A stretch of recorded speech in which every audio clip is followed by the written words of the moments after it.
adalah mahasiswi program studi D3 Laboratorium Sains Fakultas Matematika dan Ilmu Pengetahuan Alam Universitas Bengkulu. Jadi di sini Marsa akan menjelaskan tentang program studi D3 Laboratorium Sains, di mana program studi D3 Laboratorium Sains Fakultas Matematika dan Ilmu Pengetahuan Alam ini adalah program pendidikan vokasional yang bertujuan untuk mempersiapkan tenaga teknis yang terampil dan kompeten dalam berbagai bidang laboratorium sains. Nah, 90% alumni sudah bekerja baik itu di perusahaan swasta maupun perusahaan negeri dan telah menjadi laboran di berbagai sekolah. Ada beberapa mata kuliah yang kita pelajari di program studi ini. Yang pertama yaitu ada kimia dasar, ada fisika dasar, biologi umum, kemudian K3, manajemen laboratorium, biosistematika hewan, peralatan mekanik, mikrobiologi, dan masih banyak lainnya. Jadi, program studi D3 Laboratorium Sains adalah satu-satunya program studi di Indonesia yang terdapat di Universitas Bengkulu. Sekian video dari Marsa tentang pengenalan program studi D3 Laboratorium Sains.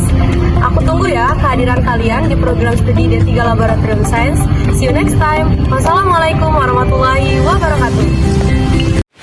Keselamatan kerja di laboratorium merupakan prioritas utama.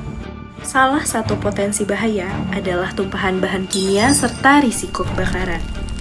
Dalam simulasi ini dilakukan penanganan tumpahan bahan menggunakan spill kit serta teknik memadamkan api dengan apar.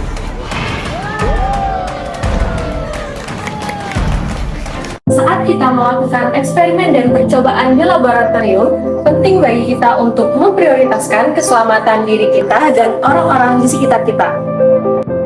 Prosedur dan protokol yang ada dirancang untuk meminimalisir resiko kecelakaan serta memastikan lingkungan kerja yang aman dan nyaman. Penting bagi kita untuk memahami dan mengikuti SOP serta pedoman yang ditetapkan untuk mencegah kecelakaan dan cedera. Adapun aturan-aturan yang penting kita patuhi sebagai mahasiswa agar terciptanya lingkungan aman dan nyaman. Sebelum melakukan praktikum, penelitian, ataupun eksperimen, wajib bagi kita untuk menggunakan alat pelindung diri ataupun APD yang ada. Di antaranya jas lab, handscoon, dan masker.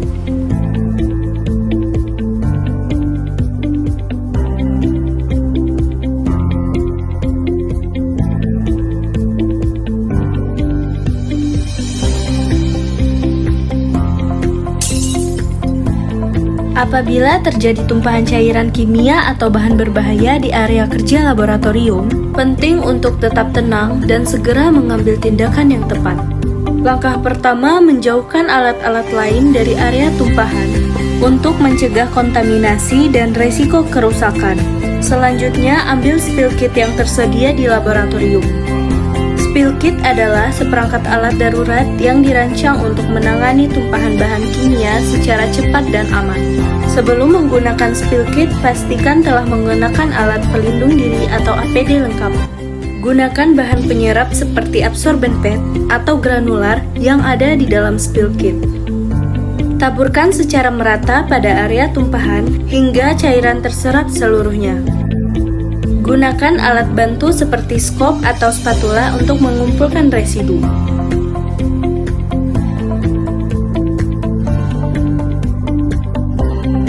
Masukkan sisa penyerap dan bahan terkontaminasi ke dalam kantong limbah berlabel khusus.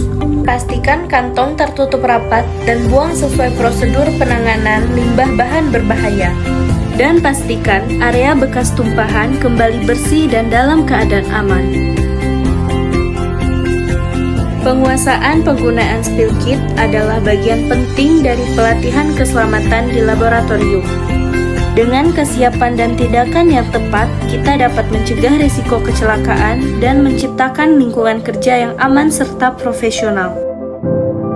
Alat pemadam api ringan atau APAR adalah salah satu alat keselamatan penting di laboratorium. Sebelum digunakan, kita harus tahu cara memegang dan mengangkatnya dengan benar. Saat terjadi kebakaran kecil, perhatikan arah angin. Selalu berdiri searah angin, jangan melawan arah asap. Pastikan tetap tenang, posisikan apar tegak lurus, cabut pin pengaman, arahkan nozzle ke sumber api, tekan tuas dan semprotkan secara menyapu dari kiri ke kanan dengan jarak aman sekitar 1,5 sampai 2 meter dari sumber api.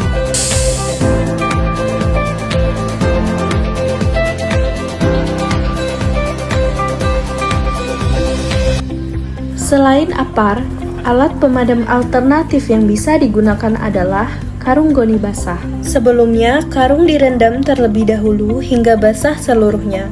Angkat karung dengan kedua tangan, pastikan tidak meneteskan air di jalur berjalan agar tidak licin. Hampiri api dari arah searah angin untuk menghindari paparan asap dan panas. Tutup api dengan cepat dan merata dari bawah ke atas. Dari kedua alat ini, apar dan karung goni basah harus digunakan dengan penuh kesadaran, ketenangan, dan sesuai prosedur untuk mencegah terjadinya cedera lebih lanjut.